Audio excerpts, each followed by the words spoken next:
እኔ እኮ ብዙ ጊዜ እናገራለሁ የዘንድሮ ሴቶች አይን አውጣ ናቸው። ለካ ብሩኬ ሴቶቹ መንገድ ዘግተው አላሳልፍ ሁላ ብለውታል። ቤተሰብኛ እስከዛሬ ሰምተን አይተን የማናቀው የሀይሚና የብሩኬ ሚስጥር ዛሬ በይፋ አውጥተውታል። እውነት ለመናገር ጥያቄዎቹ አዝናኝ እንደዚሁም ፈታኝ ቁም ነገር ያላቸው ናቸው። እውነት ለመናገር ከባባድ ጥያቄዎችም አሉ፣ ግን ደግሞ ሀይሚና ብሩኬ በብቃት ነው የመለሱት። ሲቀጥል እኔ ከብሩኬ ያልጠበቅኳቸው ምላሾች ነበር ሲመልስ የነበረው። ለካ ዝምተኛ ሰው በውስጡ እውነት ለመናገር በጣም ጠንካራ ነው። ብሩኬ በጣም አስደምሞኛል። በመጀመሪያ ማለት እንፈልገው እህታችን እናትም አባትም እንግዲህ በአንድ ወር ውስጥ ማጣት ማለት ከባድ ነው እና ፈጣሪ ያጽናሽ፣ ብርታቱን ይስጥሽ። እናትና አባት ማጣት ምን ያህል እንደሚያንገበግብ ፕላስ ደግሞ እየቆየ ነው እንደ ሰዓት የሚያቃጥለውኝና አይዞሽ እህት አለሜ። ያው አንድ ወር ባልሞላ ውስጥ ሁለት ሰው ማጣት ይከብዳል፣ ለዛውም ወላጆችና ግን ምንም ማድረግ አይቻልም። ሁላችንም ወደዛው ነን እያለን እንግዲህ ከብሩኬና ከሀይሚ ጥያቄዎች ቤተሰብ ማለት ነው። በመጀመሪያ ይሄ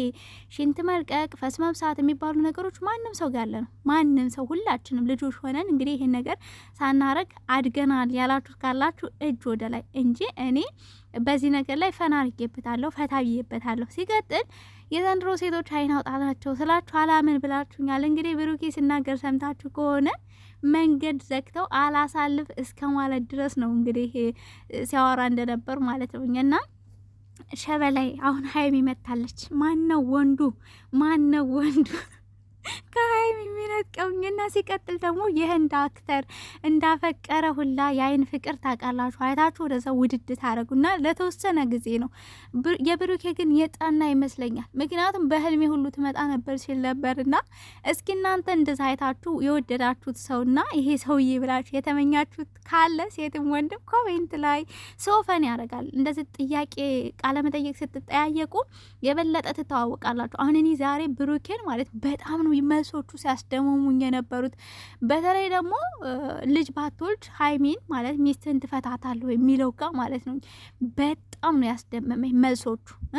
እታመንልሻለሁ እንደ ዱሬ አልፈታሽም፣ ከአንቺ ውጭ ወደ ውጭ ሲፈልግ የማደጎ ልጅ ማለት ሌላ ሰው ወልዶ ማሳደግ ያቃተውን እነዛን አመተን እናሳድጋለን ሲል እንዴት በቃ ንግግሩ ብቻ ይበቃል። ገባችሁ? ሌላ ሰው ማንም አያደርግም። እስኪ ብዙ አይታችሁ ከሆነ ምናልባት ከመቶ ሁለት ሰው ታገኛላችሁ በጣም ታማኝ ለሚስቱ ለባሏ በጣም ታማኝ ልጅ ባይኖርም አንተን ነው መጀመሪያ ያገኙት ብለው ተማምነው የሚኖሩ እንጂ ሌላ ቦታ ብትሄዱ ይሄዳሉ፣ ልጅ ይፈልጋሉ። ገባችሁ?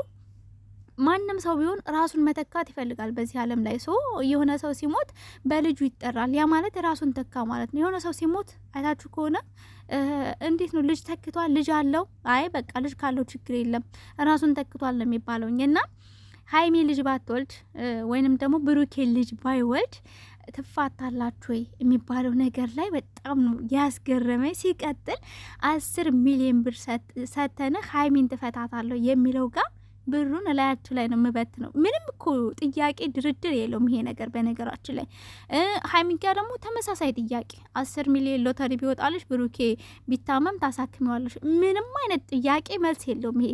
እውነቴን ነው የምላችሁ ሀይሚና ብሩኬ ባይሆኑ ኖሮ ይሄንን ጥያቄና መልስ እንዴ ይሄ ሰውዬ ሊያፋታቸው ሊያጣላቸው ነው እንዴ ይሄን ጥያቄ የፈጠረው ሁሉ አልነበረ። ለምን ሀይሚና ብሩኬ ጥግ ድረስ ስለሚተዋወቁ እጅ ለእጅ ተያይዘው እዚህ ስለደረሱ ማለት ነው። ምንም አይነት ጥያቄ አይደለም ጥያቄ በተግባር የሆነ ነገር ቢፈጠር እንኳን እንደሚያልፉት ጠንካራ እንደሆኑ እተማመንባቸዋለሁ። ዛሬ ደግሞ ጥግ ድረስ ነው ማለት ሁለቱ አንድ መሆናቸውን ያሳዩት ማለት ነው። እና በጣም ነው ያስደመሙኝ ከምታስቡት በላይ። ሌላው ደግሞ ኳስና ወንድ ትላላችሁ ቤተሰብ። እኔ ብዙ ጊዜ እሰማለሁ ወንድ ልጅ ሆዱን ይወዳል ፕላስ ኳስ ይወዳል ሲባል እሰማለሁኝ። ብሩኬ ዛሬ አስመሰከረ ከሰርግህና እንግዲህ ከኳስ ሲባል ታቀላችሁ ይሄንን ፓርት እሱ በጣም ይደግፈዋል እና ከዛ ወይ ሰርጉ ይተላለፋል አያችኋል። ለዚህ ያህል ነው ለኳስ ያላቸው ፍቅር። ኳስ ሱስ ነው። በጣም ብዙ ጊዜ ነው ይናገራሉ። የሆነ ሰው ኳስ ማየት ከጀመረ አይደለም ብሩኬ ሴት የሆነ ሴት ደጋግመሽ ኳስ ማየት ከለመድሽ ማለት ነው ሱስ በቃ ሱስ ታውቃላችሁ። የሆነ እንደ ውሃ እንደ ምግብ ነው የሚርባችሁኝና ብሩኬም አልተደራደረም። እኔ የሆነ ሲዘዋወር አይቻለሁ። የሰርጉ ቀን ስልኩን ከፍቶ ኳስ እየተመለከተ ሚስቱ ለመቀማት እየሞከረች እሱ ግን ኖ እያለ ሲከለክል የሰርጉ ቀን ቤተሰብ ሰው ታድሙ ሙሽራዋ ከጎኑ ቁጭ ብላ የዚህን ያህል ነው ኳስ የሚወዱት ወንዶች ማየት ከጀመሩ ማለት ነው። እና አገራችን ላይ እንደምታውቁ ነው ይደባደባሉ ሁላ የራሳቸው ከተሸነፈባቸው የሆነ መጠጥ ቦታ ምናምን ሆኖ የሚመለከቱ ከሆነ ይደባደባሉ ሁላ ይፈናከታሉ። እና ብዙ ነገሮችን ገጠመኞችን ስለማቅ ነው። እና ሰው በቃ ሀይሚዬ አንቺንም ይወድሻል በጣም ማለት ነው። ኳስንም በጣም ይወዷል። ስለዚህ መለያየት ስላልፈለገ ኳሱም ሰርጉም አንድ ቀን ይሆናል ወይ ሰርጉ ይተላለፋል እያለ ነበርና በጣም ከባድ ጥያቄዎች ናቸው የተጠየቁት።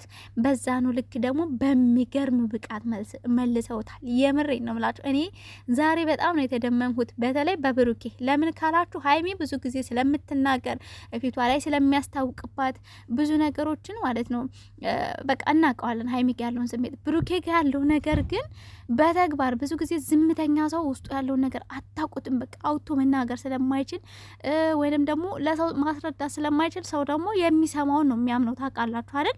የሚያየውን የሚሰማውን እና ዛሬ የሚናገራቸው ነገሮች የሚገርም በቃ የሚገርም ታውቃላችሁ። በጣም ነው ደስ ያለኝ ከምታስቡት በላይ።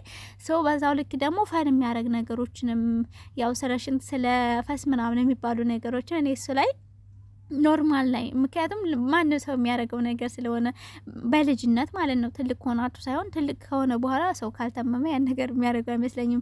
ማለት ሽንት መሽናቱን ፈስ እንኳን የተለመደ ነው ትላላችሁ ውጭ ሀገር ላይ እንዲያውም ጤነኛ ሰው ነው የሚፈሳው። ለምንድን ነው የማትፈሱት ይላሉ የማይፈሱ ሰዎችን። እና ቤተሰብ ኖርማል ነው። ብሩክ የፈታ በልበት የሽንቱን ፈታ በልበት ልበል እንጂ በልጅነት ስለሆነ። ሀይሜን ደግሞ ያው መንገድ ላይ ብቻዬን ሲሆን አረ ሰው ፊትም የሚፈሳ ስብሰባ ላይ ቤተሰብ ስብሰባ ላይ ሆኖ ይፈሳል።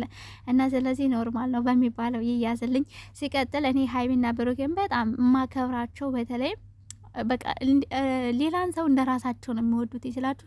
ለሌላ ሰው ቦታ አላቸው፣ ክብር አላቸው። ይህን ስላችሁ ደግሞ ብዙ ጊዜ መጨረሻ አካባቢ ብሩኬ ሀይሚ የተናገሩትን ሰምታችሁ ከሆነ በውጭ ሀገር ሆናችሁ እንደዚህ በቃ ብዙ ጊዜ ነው የሚያነሳው። በተለይ መካከለኛ ምስራቅ እዚህ መካከለኛ አገራችን ቅርብ ያሉ ሀገሮች ማለት ነው እዛ ሀገር የሚኖሩ እህቶቻችንን ምናምን በቃ ሲያነሱ እንዴት ደስ እንደሚሉኝ በጣም ነው የምወድላቸው። ይሄን ነገራቸውን እንዲህ ነው እንደ ህመሙ እንደ ራሳቸው ህመም አድርገው ነው የሚሰማቸው። ገባችሁ አይደለም? ያው እኛ ስለማናቀው ምናልባት ይሄ ነገር የተፈጠረባችሁ ሰዎች እናንተንም ጭምር ነው እግዚአብሔር ያጽናችሁ እያሉ ነገሮችን ሲናገሩ እኔ በጣም ነው ደስ ያለ። ሰው ሌላ ሰዎችም እኮ አሉ ዩቲዩብ የሚሰሩ ግን የሌላ ህመም የሌላ ችግር ምናቸውም አይደለም ስላችሁ እኔ ሲያነሱም ሲያወሩም ሰምቼ አላቅም። እና እኔ አሁን ወደ ሀይሚና ብሩኬ ተጠቃልሌ ስላለሁኝ በብዛት አንዳንድ ጊዜ እመለከታለሁ አንዳንድ ዩቲዩበሮችን እና በጣም ደስ ከሚል ነገር የሰው ችግር እንደ ራሳቸው ችግር ማየታቸው ነው። የምሬን ነው ምላችሁኝ። እና ሰው በጣም ነው የምንወዳችሁ። ትልቅ ደረጃ ያደርስልን። 4 ልጆቹ ደግሞ ይወለዱ። ለምን ሲባል ነው ጉድ ፈቻ የሚመጣው ውዶችዬ። እና 4 ልጆች ይወለዱ። ቤተሰብ እኔ ደስ ብሎኛል። ደስ ያላችሁ ላይክ እና ሼር እያደርጋችሁ ተቀላቀሉ። ባባይ